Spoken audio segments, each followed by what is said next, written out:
এই যে একজনের সুখ দেখো খালি। সিম্বা অত্যাচার করছে তোকে, হ্যাঁ? আর একে ও সব থেকে বেশি ভয় পায়, যেই আরু বাড়ি আসে ও টেবিলের তলায় লুকিয়ে পড়ে। মানে ও এত চটকানো, ছটকায় ওকে। সিম্বা আমার দিকে তাকিয়ে আছে। ও তোমার দাদাকে খুব ভালোবাসে। সিম্বা সিম্বা ঘুমিয়ে যাচ্ছে ও আরামে, দেখ একদম কুঁড়ে এক নম্বরে, সারাদিন ঘুমিয়ে থাকে। ছেড়ে দে ছেড়ে দে, আরো ছেড়ে দে।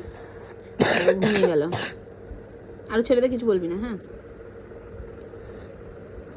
দেখো খালি দেখো কয়েক সেকেন্ড লাগবে, এবার ঢুলছে এই যে। এই তাকাই দিকে, সিম্বা সিম্বা তাকা, সিম্বা তাকা। আবার চোখটা ওরকম করে নাকি কেউ? ওই জন্য তোরকে দেখে ভয় পাই ও। ঘুমের জ্বালায় ও চোখ দেখ ঘুমিয়ে যাচ্ছে। এই সিম্বা কি হয়েছে? কত ঘুম পাচ্ছে, কত ঘুম পাচ্ছে? চুপ চুপ চুপ, ওরা ঘুমিয়ে, চুপ চুপ চুপ বাবু চুপ, দেখ ঘুমিয়ে যাচ্ছে, দেখ একটা চোখ অলরেডি বন্ধ হয়েছে। চুপ চুপ চুপ চুপ চোখ বন্ধ কর, পালিয়ে আয়।